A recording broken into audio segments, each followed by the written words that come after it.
information about our patients and are unable to announce their names or further details about the status of their health. The Florida Department of Health is investigating their travel history and opportunities for exposure and will be responsible for communicating details of the cases if appropriate. Since this strain of coronavirus was identified in December, Lee Health has been monitoring the spread and prepared the health system for an eventual case. The established plans and protocols are being followed at this time to limit any further infection. The drills conducted with our clinical staff confirm that we have the appropriate training, supplies, and equipment in place. All of our plans are in effect.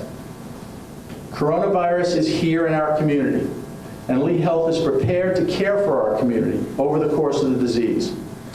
I want to be clear that the overall risk to the community is low. Please take the simple precautions to remain healthy, such as washing your hands often and thoroughly with soap and water. If you want more information on COVID-19 and Lee Health's preparedness plan, you can visit the Lee Health website at www.leehealth.org. We are continually updating the page to keep the community informed of the latest news. Gulf Coast Medical Center and our other Lee Health facilities continue to service our community. All emergency rooms remain open and operational.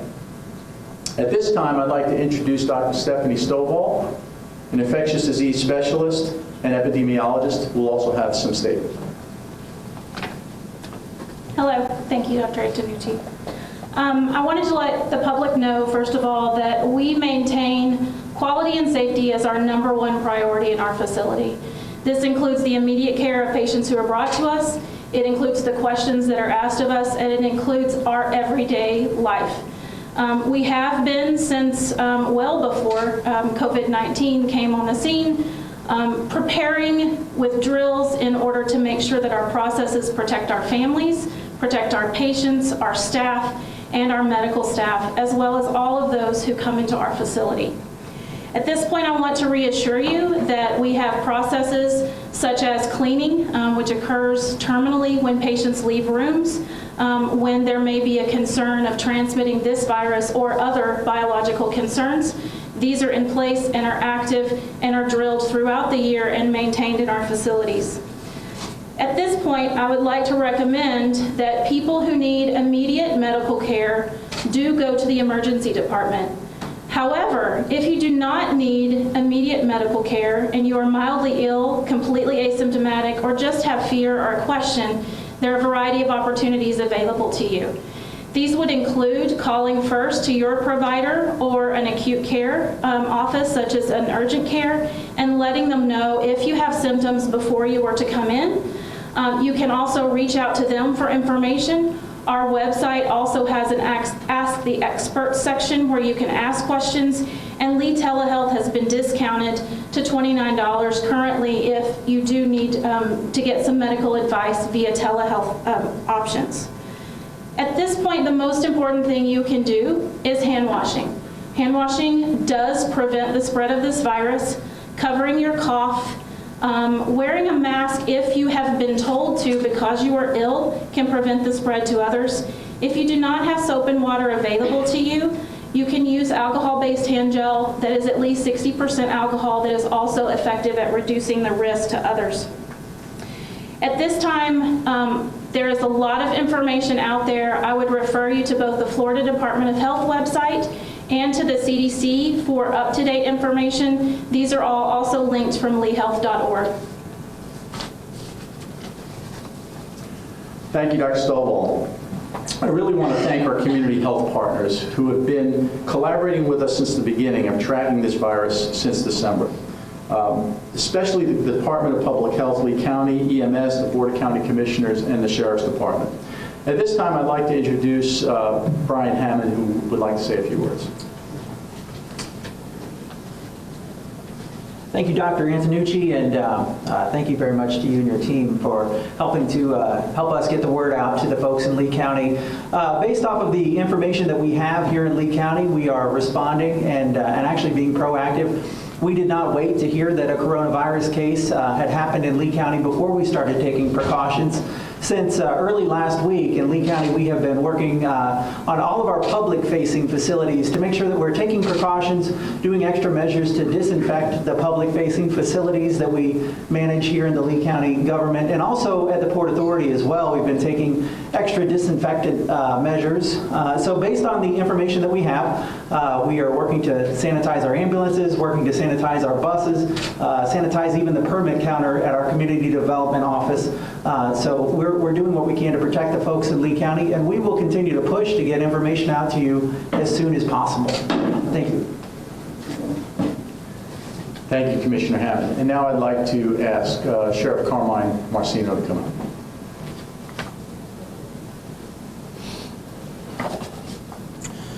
Good morning. Thank you for being here today. As Chief Law Enforcement Officer of Lee County, I want to ensure our community that your Sheriff's Office is being proactive and taking every precaution necessary when dealing with the coronavirus. We have increased awareness internally to educate our deputies of the symptoms of the virus and how to prevent infection. We have also prepared them in the event that they come into contact with anyone who is potentially affected.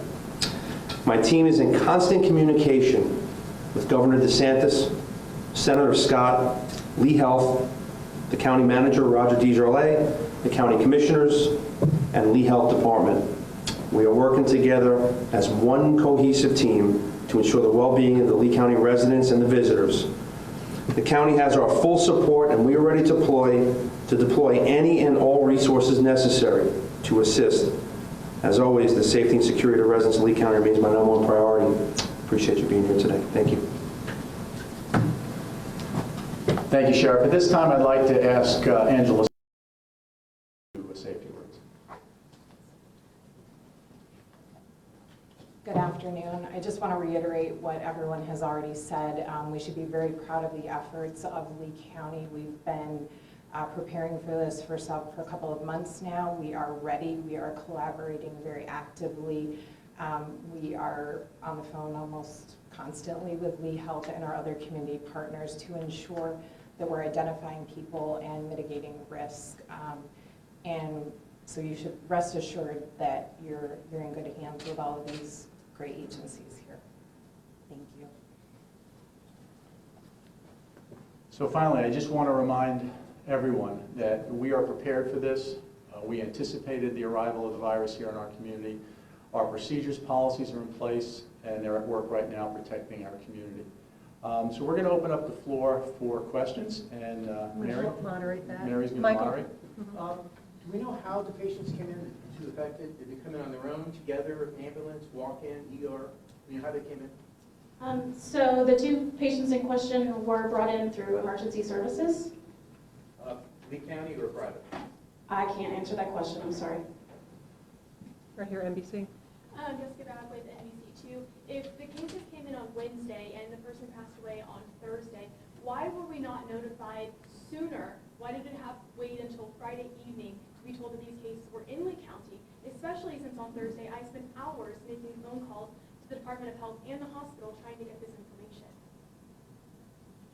Want to comment on the testing? So testing does take a while, and so we weren't notified of positive testing on Wednesday. We were notified of positive testing on Thursday, I believe. Friday, I believe. Yeah, Friday. My days and nights are mixed up. So once we were notified, would have been the first time that we would have known that the patient had COVID-19. So, and we can't do notification about private and protected health information otherwise. This is widely considered a public health emergency, and people want details and information.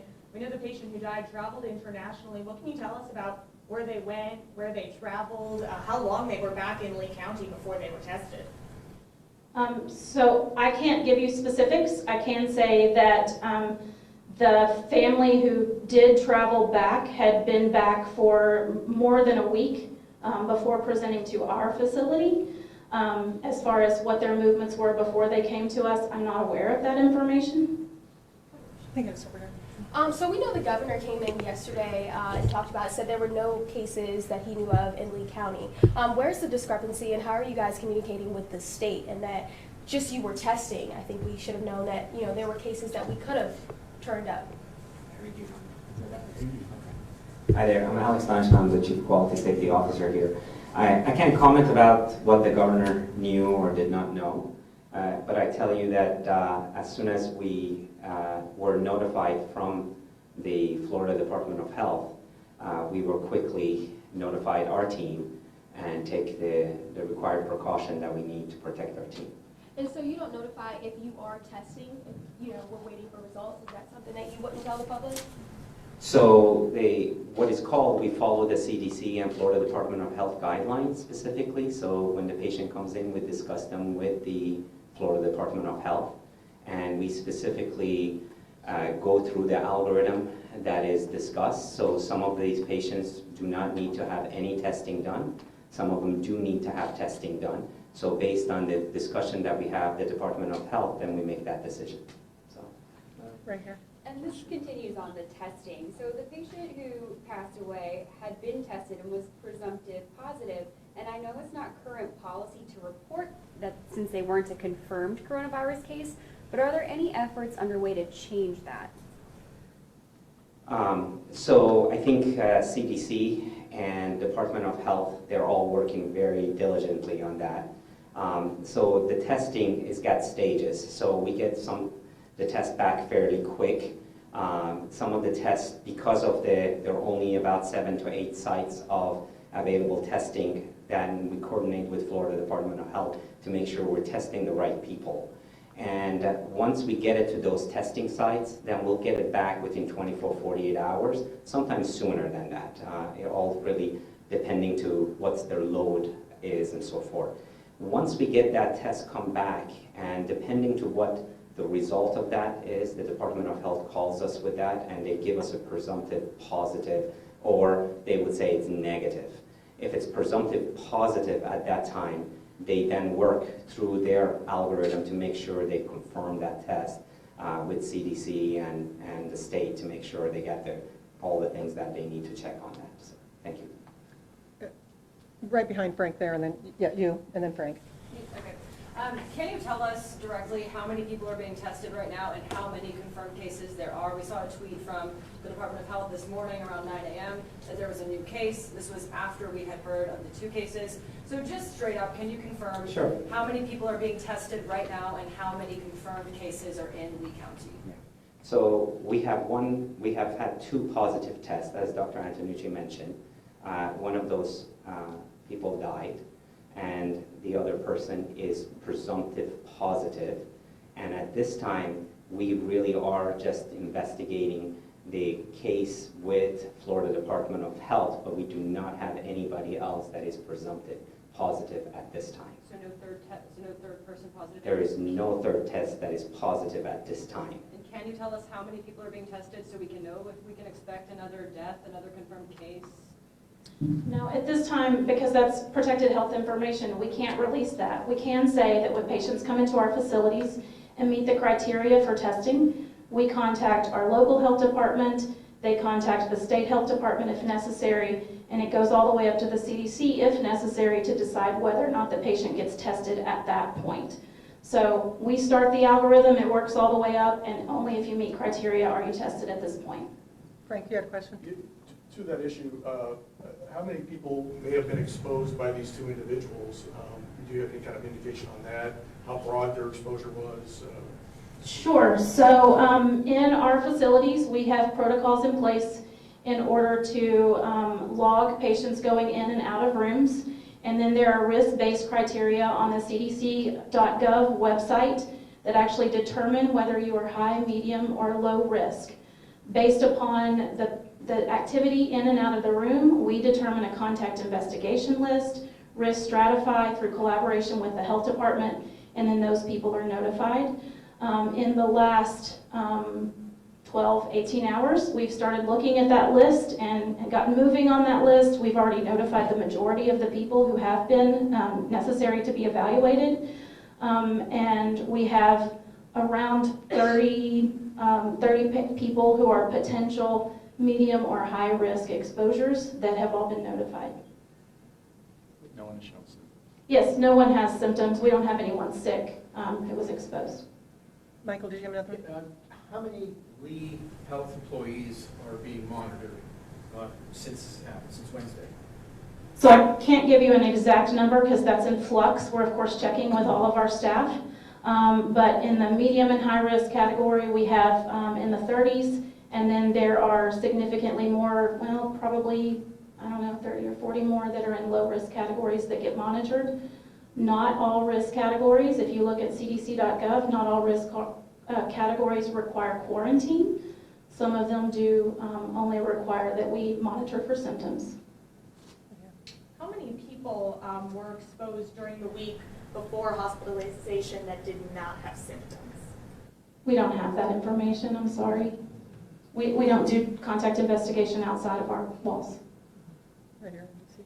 What was the specific time that you were notified that these cases were confirmed? I spoke with the governor's office this morning, and they said at the time of this press conference in Collier County, they had not been notified. Other elected officials were not notified until late last night. Do you think there's also a breakdown in communicating this information to the public and important officials? I don't believe so. Actually, I was on my way home when I was notified last night, so it was last evening. Do you know what time? I don't. I'm sorry, there's been a lot happened since then. Right here again. Megan Miller, NBC2. Can you confirm that Lee Health employees received notification about this in a letter form anytime over the last 2 weeks? Sometime before Friday, we were getting tips about emails sent to employees and staff being notified, and we were told to stop investigating those tips. So we would just like to know if you can confirm, was there an email or any sort of letter sent to any Lee Health employees? So Megan, our procedure is very straightforward. I think when we know an employee that is being exposed at a medium to high risk, we like their director to call them first and confirm that, discuss, answer any question. Then we get the Florida Department of Health to make sure that they have that information and they can investigate further the exposure that that person has had. So they're notified directly. There was no letter. There was a letter last night to all employees. There was a letter that was sent last night to all of our employees, specifically, but to those specific employees, the first step is to notify them through their direct report. Yeah. Okay. And so I know we have the fair in town, we have Sunsplash in Cape Coral that's opening up. We have, big businesses where there are going to be a lot of people in a concentrated area. Are you talking to those business owners? Are you giving them any, warning or just things that they need to do to make sure that everybody is safe? Other than washing your hands and the hand sanitizer, what can we do? What can the business owners do? Yeah, that's a great question. I think we have created an external website, it's leehealth.org, and we actually put Ask the Expert on this to be able to ask questions. We also put questions for our community, question and answers for the community to be able to help them. Many of these places we really would like for them to find on the CDC, their recommendation, and take a look at CDC recommendation. So it's pretty straightforward that CDC is at this time updating the information as they're getting more data and more testing that they know that they can recommend to the community. Is there something that you can tell us right now what we should be doing? Should I be afraid to go out to the fair with hundreds of people, or are we? So I'm going to tell you, when you're in a respiratory season, which we are, and our biggest worry is always the flu. That is our major worry. During the season of the busyness of the respiratory plus our season here, I would always say that if you're sick, you should avoid the crowd. The crowd is, if you have medical illness that could complicate that, and where you are can expose yourself to different types of respiratory illness, especially during respiratory season, I would say you have to use your precaution and logic more than anything else. Hand washing is going to be the main thing that you should do, and the thorough hand washing requires really that 20 seconds front and back of your hand, and then when their water and soap is not available, then using a gel sanitizer that at least 60% alcohol in it. Yeah. Hi, Carrie Barber, WGCU. Is anyone, CDC or Lee Department of Health, reaching out to the people of those two, the people that those two people came in contact with outside of these walls?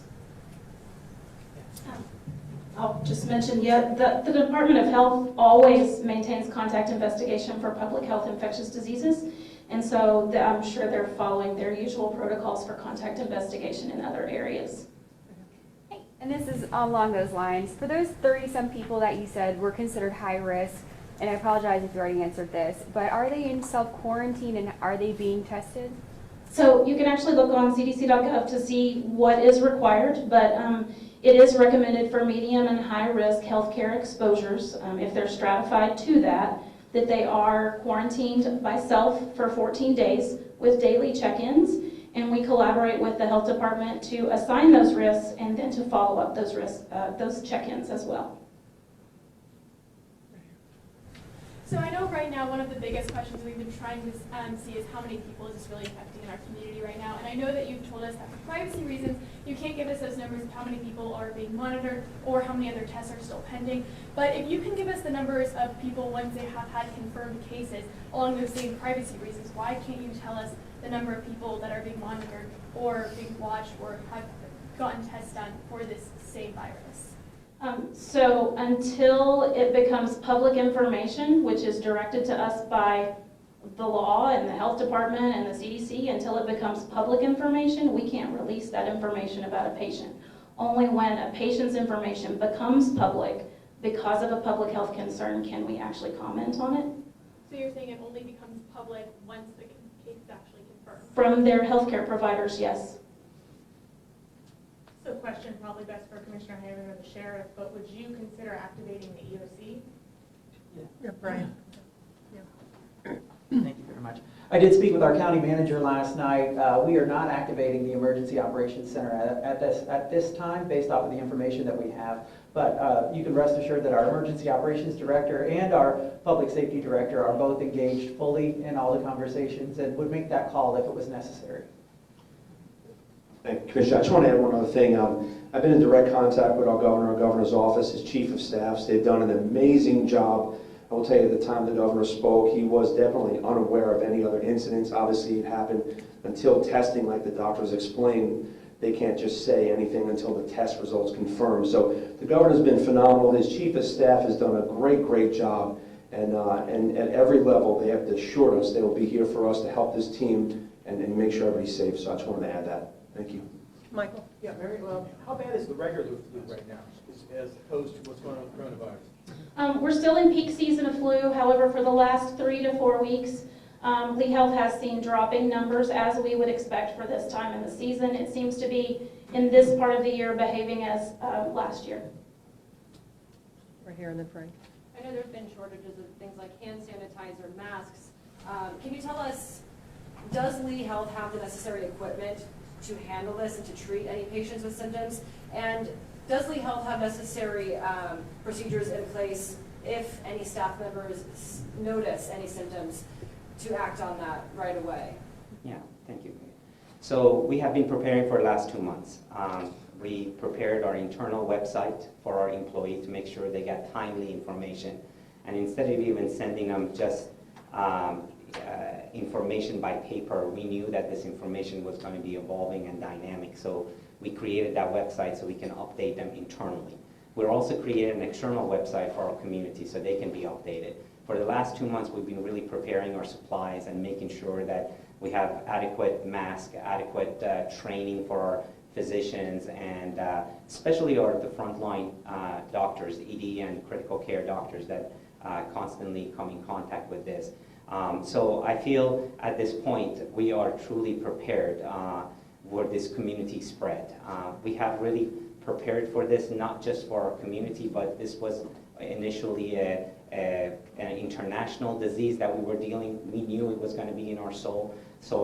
And we also know that it's going to be in our community here for time to stay. And these viruses, I've been doing this for a long time, and they come and go. And I think the biggest thing that we need to be always vigilant is that we're in a respiratory season, and we have thousands of other viruses that we deal with on a regular basis, and they're all as worrisome as these are, but biggest things that you have to do is the hand washing and really kind of take those basic respiratory hygiene precautions that you need to take. And the test kits, are those here locally at Lee Health?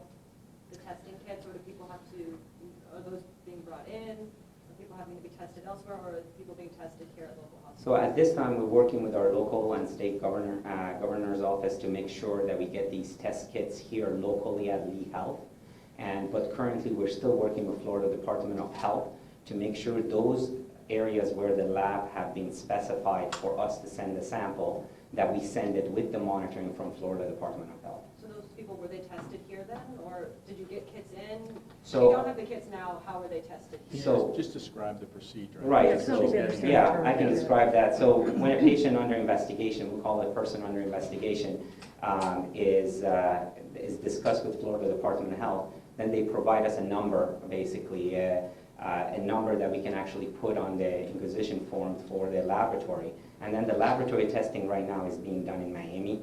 So then the sample is FedExed or driven there to make sure it gets done in Miami as quick as possible. And then we're doing that in coordination with Florida Department of Health, so we can really kind of monitor this patient if they do come back positive. Don't be scared. Just for clarity, so people understand, the test is performed here. It's a standard nasal swab, a mouth swab. So the collection of the specimen, we've got all the capability to collect the specimen. The actual test of the specimen is performed at one of the CDC-approved labs. Thank you.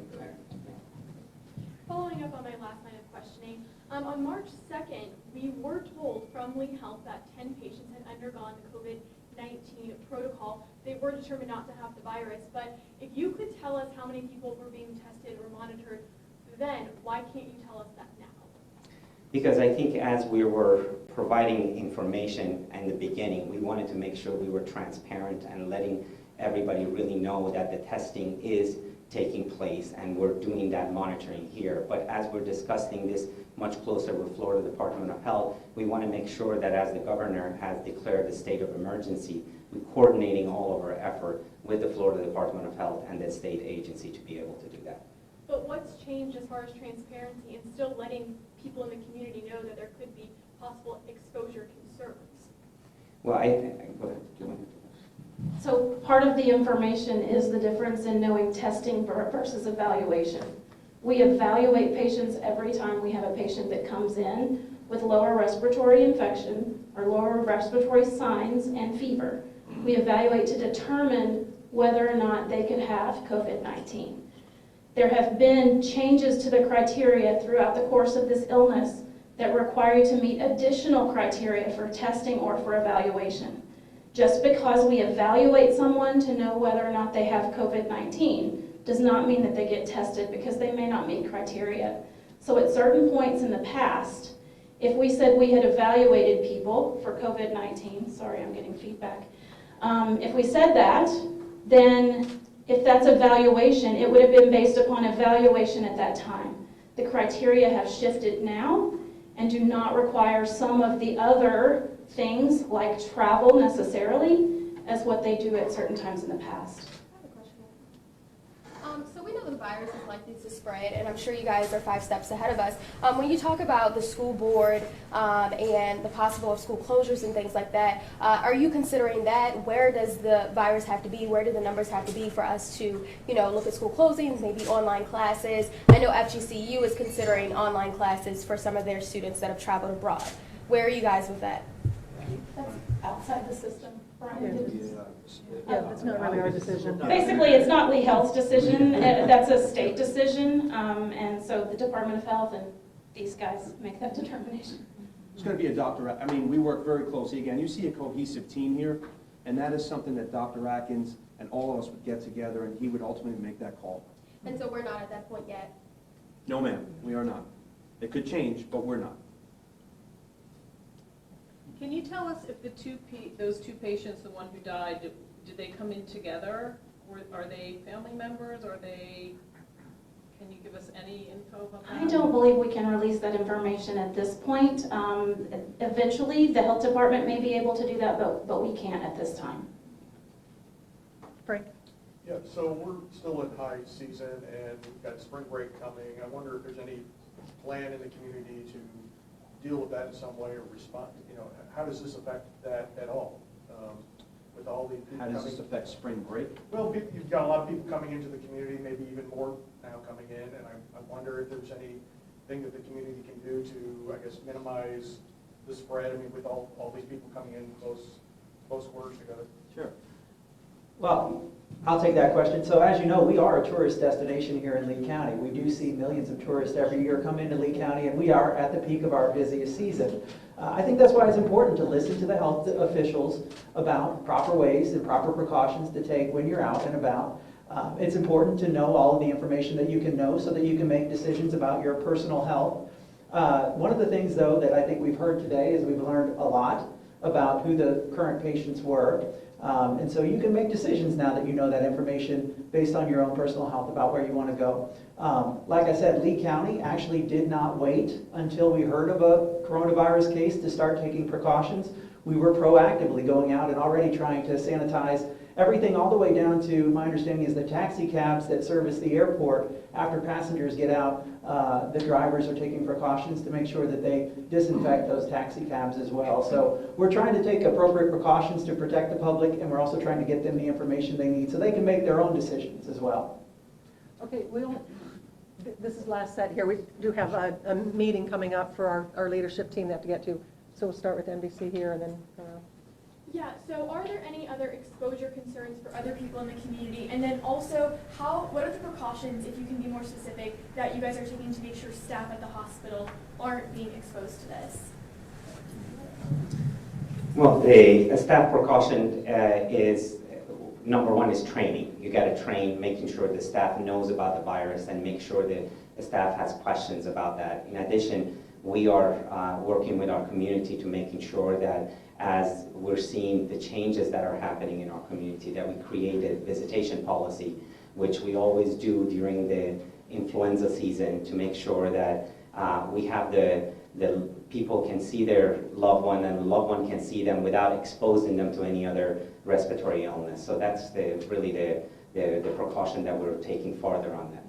you might want to explain the protective gear we have in the reverse isolation room. So a couple other things that I think it's important to know that all of our staff during respiratory season, for them to be protected, they wear what is called as a protective personal protective equipment, which include a gown, which is basically making sure that they're not exposing their clothes to any viruses at all. They're wearing the mask, they wear gloves, and for this, if they have any possible patient that they are worried about COVID-19, that they have even eyewear that they wear. Yeah. Could other community members have been exposed to these patients who have either died or had the illness? So again, we're working with our partner, Florida Department of Health, to find out who those community members that came exposure to them. So they are really investigating the community on that, and I leave that to the Florida Department of Health to comment on that. Thank you. You told us today there are only the 2 cases, one person who has died, one who's currently being treated.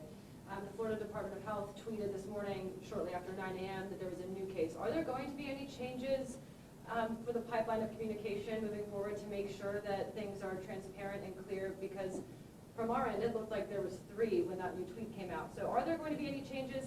And can you tell us, since we're not notified about the cases until they're confirmed, our visitors, our patients here, our staff members, are they notified when that testing is happening? Or does everyone besides the patient and that doctor treating the patient, do they have to wait until it's confirmed?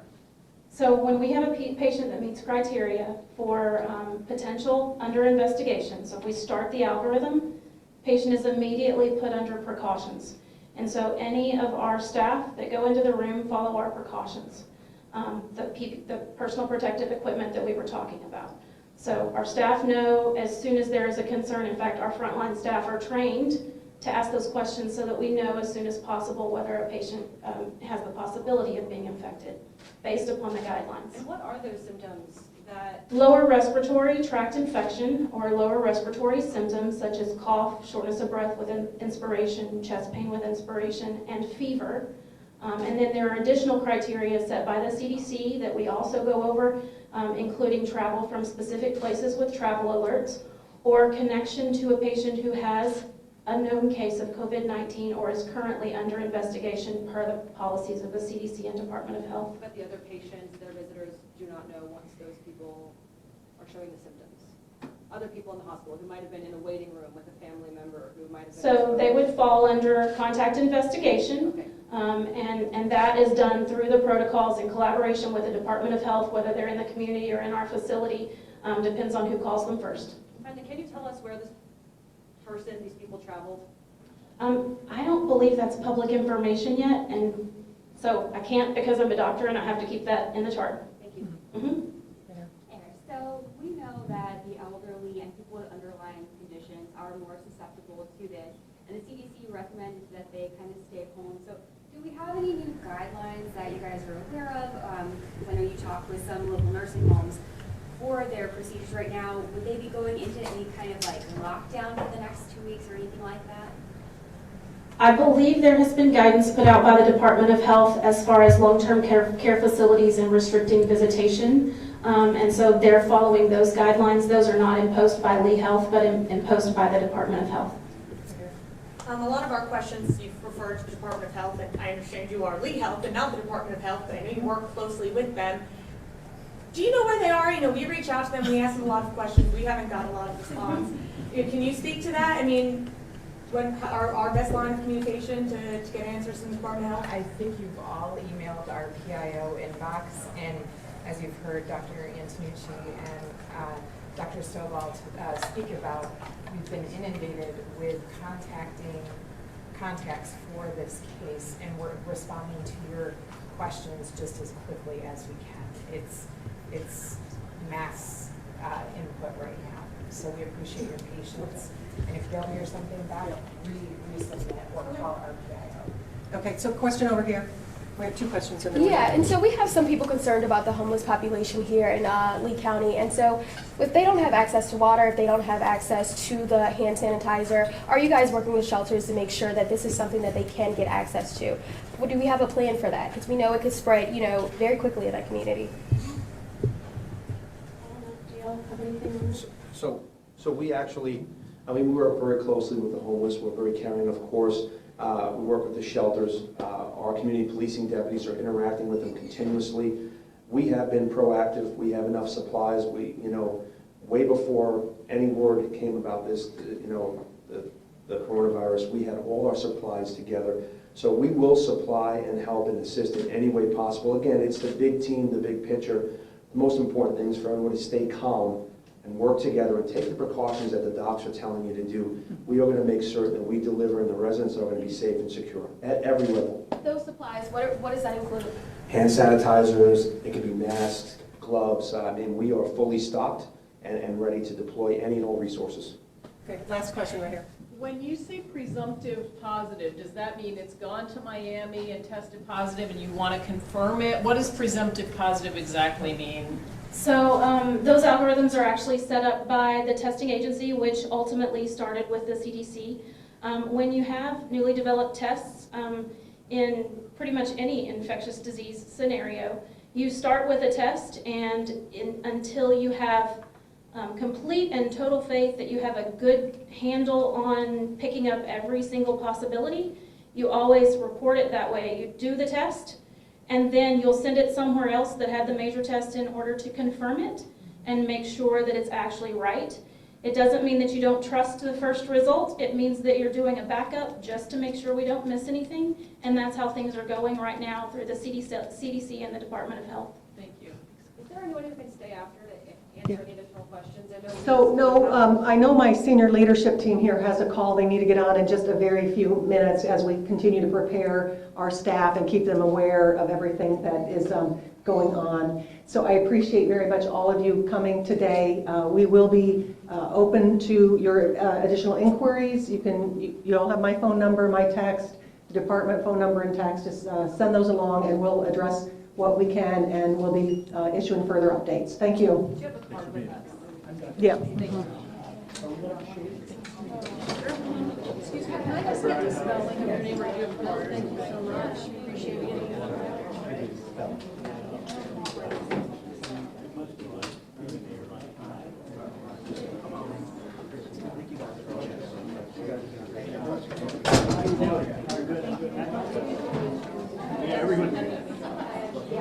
Bob.